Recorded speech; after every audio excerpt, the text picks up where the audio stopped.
And now, a message from McAfee. Your package couldn't be delivered. You owe thousands in unpaid tolls! You want a free gift. If texts like these sound familiar, McAfee can help. McAfee automatically identifies text and email scams, as well as AI-generated audio, to help you stay safe. If they're faking it, they're not making it past us. Get award-winning scam detection today. McAfee.com/keepitreal. Introducing Meta Ray-Ban Display, the world's most advanced AI glasses. With a full color display built into the lens of the glasses, it's there when you need it and gone when you don't. Send and receive messages, translate or caption live conversations, collaborate with Meta AI, and more. Be one of the first to try Meta Ray-Ban Display. Visit meta.com/Meta Ray-Ban Display to book a demo and find your pair.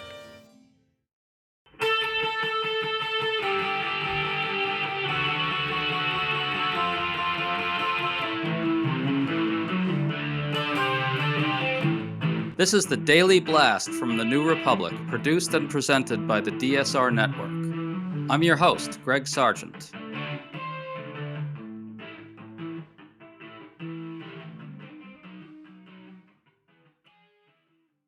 President Trump is very, very angry about a New York Times piece that carefully documents his obvious physical decline. Trump raged over the piece, letting out a stream of lies about his performance in office and even attacking the reporter who wrote the piece as ugly. This may seem typical of Trump, but we think it gets at something deeper. Trump's entire political mystique is premised on the fiction that he's a strong, virile, formidable figure who wields absolute mastery over his enemies at all times. His defensive eruption shows that he knows that the second his aura of strength is deflated and he comes to be seen as a shriveled, floundering figure, his whole political house of cards is in danger of collapsing.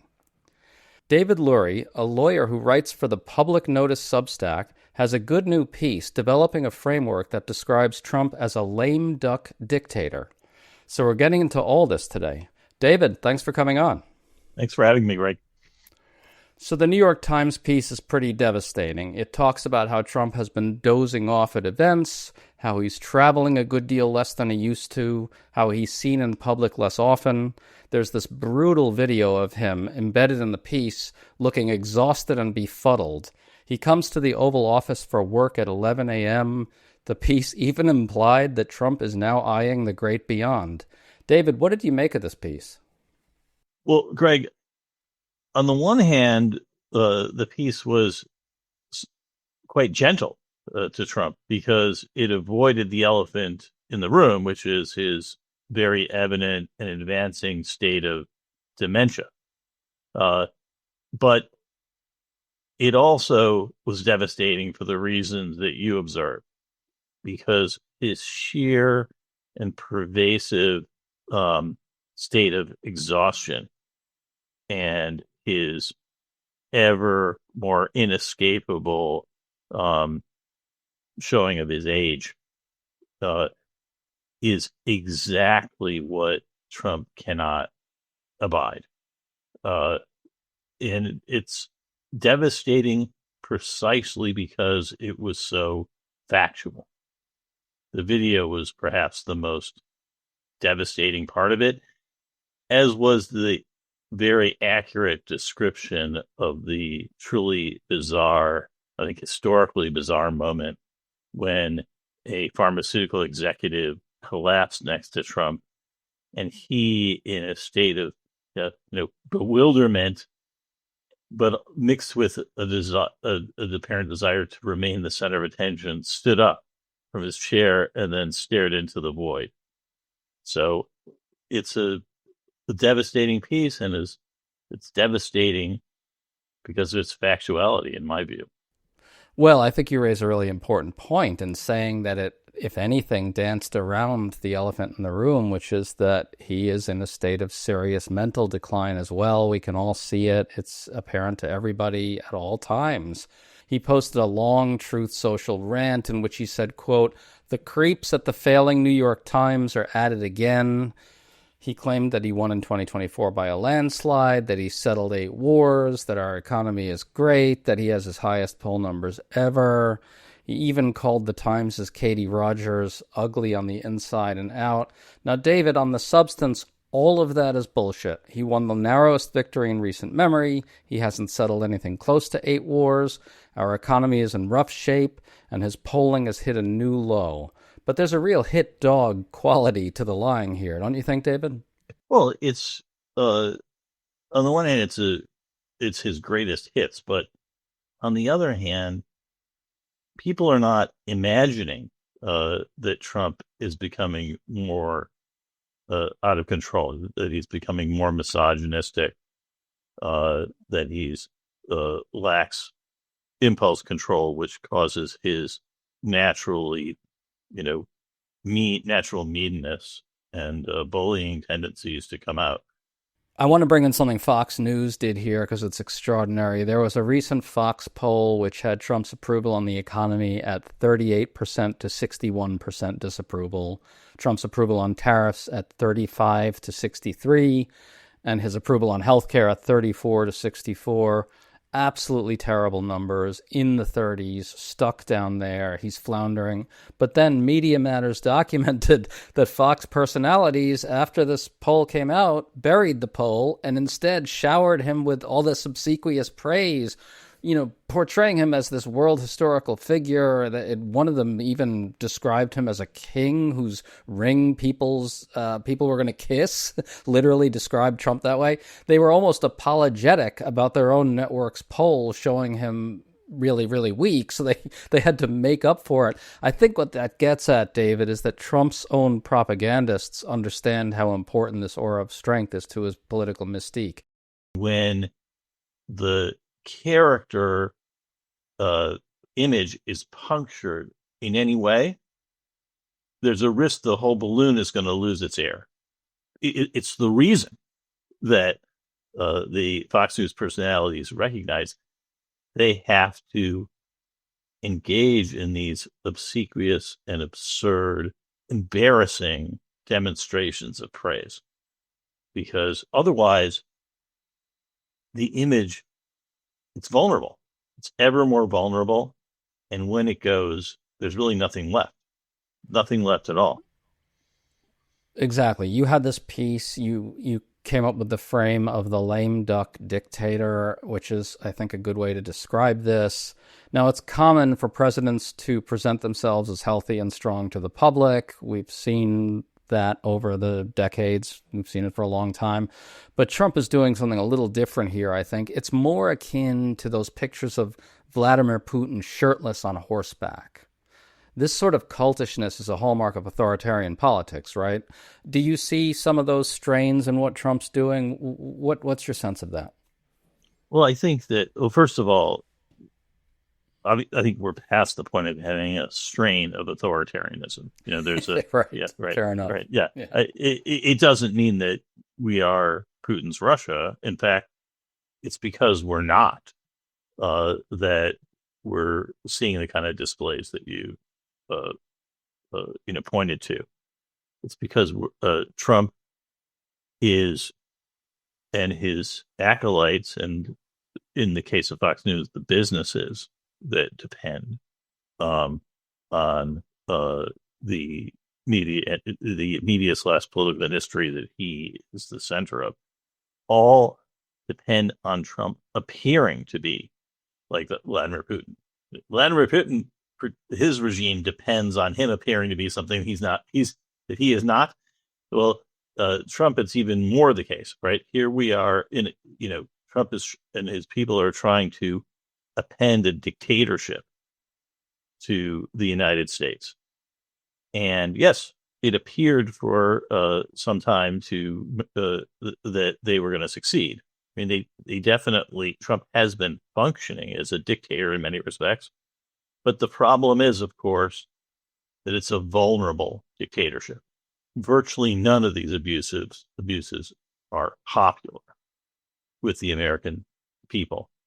And unlike in Russia, where a dictator can actually kill 1 million Russians or send 1 million Russians into their death in a pointless war, in the United States, when presidents, even those who aspire, apparently like Trump, to be a dictator, do things that are wildly unpopular, they're political impacts. And it's coming home to roost for Trump, in my opinion.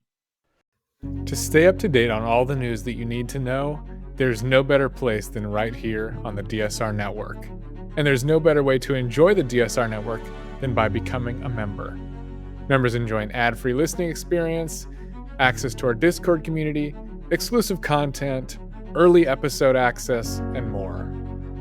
Use code DSR2025 for a 25% off discount on sign up at thedsrnetwork.com/buy. That's code DSR2025 at thedsrnetwork.com/buy. Thank you and enjoy the show.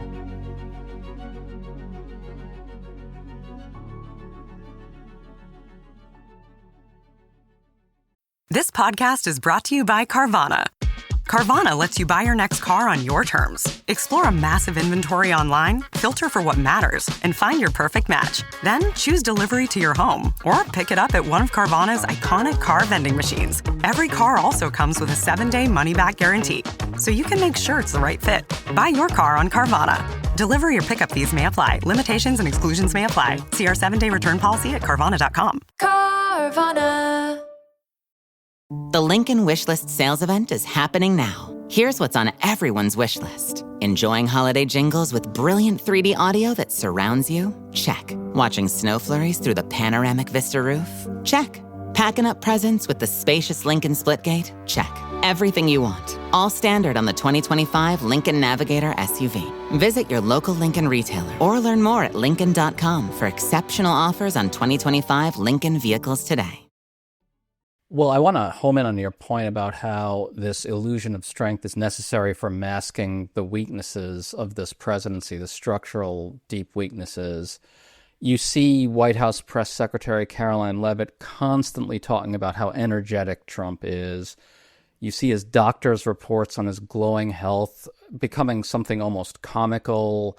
We've all seen these cabinet meetings where one after another of these figures functions as a North Korea-style propagandist for him, obsequiously bowing down to him, talking about how strong he is, how powerful he is, how, and this is important, what a world historical figure he is. This is an essential piece of a lot of it. And I think we see with Trump's reaction to this Times piece that he and they all know how important that illusion of strength is, right? But what his crazy response reveals is that the only way to prop up that illusion is with a lot of lies. And also what's revealed is that they know how dangerous it is for him to be perceived as weak and diminished. Hence the absurd overreaction. When the image of strength is the linchpin of a leader's political success, and then all it takes is a puncturing of the image for the success to start to dissipate. And then, just to, if I could, and then all of the tools that have been used in the past to promote Trump's image, which are some of which you were just diverting to, right? You know, the praising of him and these weird cabinet meetings and they actually end up weakening him. And that's I believe is the dynamic. I want to close on what I think is a real tension in this situation. It's between Trump's political weakness on the one hand, his unpopularity on the one hand, and on the other hand, his consolidation of authoritarian power. He is a lame duck, as you put it, right? He's politically weak, he's unpopular, he's physically and mentally declining in pretty much every way, and it's right out there for the country to see. The emperor's clothes have fallen off. And so, given that tension, they have another reason to try to prop up this illusion of strength, mastery, virility, etc. It's so that people don't resist, They see his triumph over them as inevitable. I thought your piece got at this. In essence, what we've got is people not accepting the emperor as he's being presented to us. And that's essential, right? It's essential that they're not accepting the strong emperor fiction. It's now becoming clear that actually having communities organized, particularly through churches and other community organizations, is really, really impairing the invasions on a local level. When they went into North Carolina, particularly through the Catholic Church, the communities were immediately organized as soon as they got there.